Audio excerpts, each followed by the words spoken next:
Hello, welcome back to LTC Heroes Live. My name is Peter Murphy Lewis. I'm your host. I'm excited because I'm at day 2 of Wisconsin Healthcare Association Convention in Green Bay. My first time in Green Bay. Also my first time meeting Henry Kuranz. Henry, welcome to the program. Glad to be here. Thank you.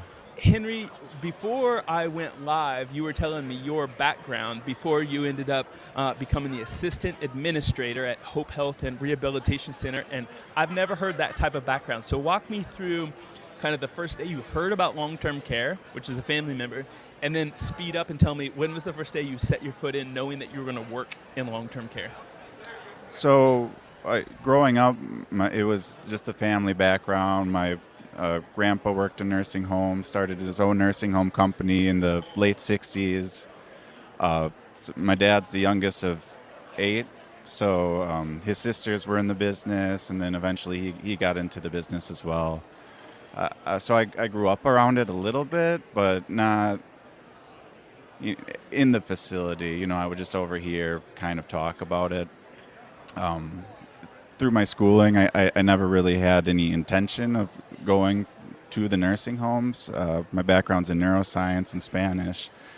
I was kind of doing the university academic thing, enjoying myself there, but it just wasn't quite for me. So I came back to Wisconsin, was just bouncing around managing restaurants for a few years, and one day I called my dad for advice. I had been offered a job as at a couple different places in the restaurant industry, and he basically said, I need a business office manager to come do some billing for me. I think you could do it. Are you interested? I said, yeah, I'll try it out. I'll check it out. So from there, I've gotten into administration and just learning everything I can about the field. That was my follow-up question. What was the biggest learning curve for you? Someone who might be watching this first time think, you know what, I've been in long-term care for 30 years, it's not that hard. But even somebody who comes from neuroscience knows that first 3 months of acronyms and reimbursement and QAPI, some of those things had to have been a challenge for you. I could barely tell you the difference between Medicare and Medicaid when I started. So just a lot of how the reimbursement worked, how people were enrolled in insurance, Medicare Part A versus Part C, how all these MCOs have come about. That it was just a completely new world to me there. And then I think within the home, it just how hard it is to be a CNA, how hard the works of the nurses are, and how physical of a job that is. You don't really realize, like, when you go to the doctor's office, it's not quite the same thing as what they're doing in the nursing home. And I'm just, you get so impressed by these professionals. Tell me about kind of the conversation. Let's say you started there in 2017, right? Yeah. So in 2018 or 2019, when one of your classmates from college reached out and said, hey, I'm coming through Wisconsin, Henry, let's meet up. Hey, yeah, but I'm working, at a nursing home. Like, what was their reaction, and how did you explain to them the intangibles of this industry that are hard to explain? I'm not sure how they reacted. I think shrug, oh, that's interesting. So I, go through the story similar to how I just did with you. I think the hard thing to get them to understand was just how heavily regulated we are, and how difficult it is to navigate in that small box that they put you in. So just with all the state reviews and then trying to come up with creative solutions for giving great care with all these restrictions on you, it wasn't quite the same as the restaurant industry. Is there anything specific that today, 6 years later, you're like, this is a part of the job that is amazing, that it fills me, it's rewarding, it makes me sleep better at night, makes me feel better about what I'm doing in society, that you didn't pick up on, in 2016 about what your family had been doing for decades? I think I could have told you this prior to, but I wouldn't really have it wouldn't make me feel what I feel now. Is that it's all about the people, and it's all about the care. And I think particularly the people on the floor don't get thanked enough for all the love they spread, all the joy that they infuse people's lives with. And I think the thing that keeps you coming back are the smiles on the residents' faces, and the tears of family members just so happy that their loved one is being treated properly. Or we hear so many horror stories of they were in this scenario, and just thank you so much for what you do for my mom, for my dad, for my family. Speaking of stories, if I were to ask you what's a story that sticks out, maybe the first 6 months of your work in long-term care, either someone taught you something about yourself, or you learned you had a funny moment, or you had a rewarding moment, or an emotional moment that you're like, I think I'm going to remember this 10 years from now. This was impactful. I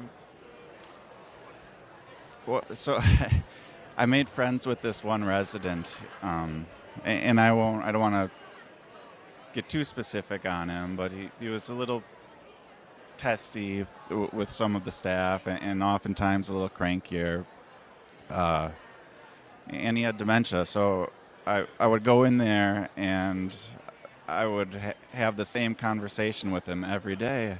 Oh, you're Henry? Like, yeah, that's me.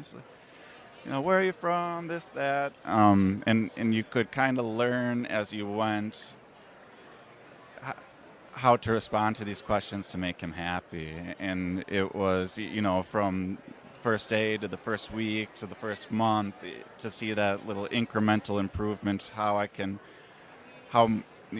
basically my magic words can make this man smile where he wouldn't before, and I can practice it, and a couple days later I'm a little bit better, and then the next week I'm a little bit better, and to the point where he doesn't exactly remember the conversation, but he remembers my face, and like the Angelou quote, he remembers how I made him feel, and I'll never forget him. I'll never forget those experiences. That's a beautiful story. Thanks for sharing that. When I became a CNA and I was shadowing those first days, I was drawn towards kind of the antagonistic, stubborn, with early dementia as well. And now that I'm a little bit older and a little bit removed from it, what I always do is I use the book 5 Languages of Love. Have you heard of that book? No. You'll like it. You're a deep person. I can tell you'll pick up on it quickly. You try to determine what is the number one way the person wants to be loved or appreciated. And if you can figure it out, you can almost unilaterally change your relationship with them, because you just start showing them so much appreciation. They lower their defenses, and they're like, whoa, what you said, I remember how they make me feel. Yeah. Henry, tell me what's your favorite part of the job. And I'll express it in this way. If your dad knocked on your door and said, Henry, we have budget cuts. You have to, we need you to only come into the office 3 days a week. And you're like, well, Dad, I'll come in on the 4th day and I'll do this for free because it's worth it.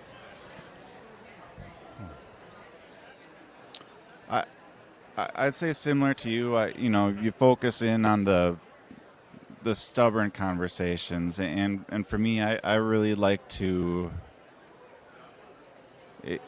It comes back to magic words. It is, can I find the words to say to this person to build that trust, to navigate this difficult conversation, so we can together come to the best outcome possible for whatever we're talking about. But typically that comes down to the resident's care, and there's at times butting heads between a family's views on the topic and the nurse's clinical views, or the nurse has background and feels not insulted, but sort of, confronted by this family member who may not have the same understanding of the details as the nurse does, and the nurse certainly doesn't have the same understanding of the family member as their child does. So, those kind of jumping into those conversations, and while you're not always successful, the successes are that's like the greatest feeling in the world to come out of the job. Henry, I want to ask you about why you came to this convention today. when I ask this question, I often hear it's for the community, it's the peers, it's the conversation in the hallways, it's the way hearing about how other people addressing challenges. What brought you, and what are you most excited to take home as an actionable piece of advice? Yeah, it's exactly that. It's the networking. It's having a group of people that understand your struggles, have been through your struggles, that have experience with what you've experienced, can make you see things in a different light. Sometimes it's an opportunity to vent and have a person as a backboard for that, but other times it's to come with, practical struggles you're having, and a lot of people in the same boat, a lot of minds together to come up with the best solutions possible for our struggles. As we start to wrap up, you alluded to the hard work of CNAs, so I want to focus on frontline caregivers. What are the attributes of a great frontline caregiver? And the reason I ask the question is because hopefully there's a 15-year-old who is watching this video 3 months from now, 6 months from now, and says, I was thinking about working in Walmart, or I was thinking about working in sales, and they'll realize what you're about to say lines up who they are, and they'll give long-term care a chance. Well, I think it comes down to what you brought up before, which is it's the love. It's the language of love, and not that other professions don't matter, but I think in the skilled nursing, when you see the effect that your actions have on the people around you, your teammates, your residents and their loved ones, and more broadly speaking, your community, it's just, I'm getting goosebumps thinking it's just so impactful. It's so clear that what you do matters, and it's life-changing for your teammates, your residents, and their families. It's just such important work, and the love that you spread and the care that you give is so impactful. And I think in a day when you could walk into, in at least in our area, you could walk into a factory and get a job, 2-day, $20 an hour, working the line, is, the starting rate for a CNA isn't always that, but I think the value provided is, you can't really put a number on what they do.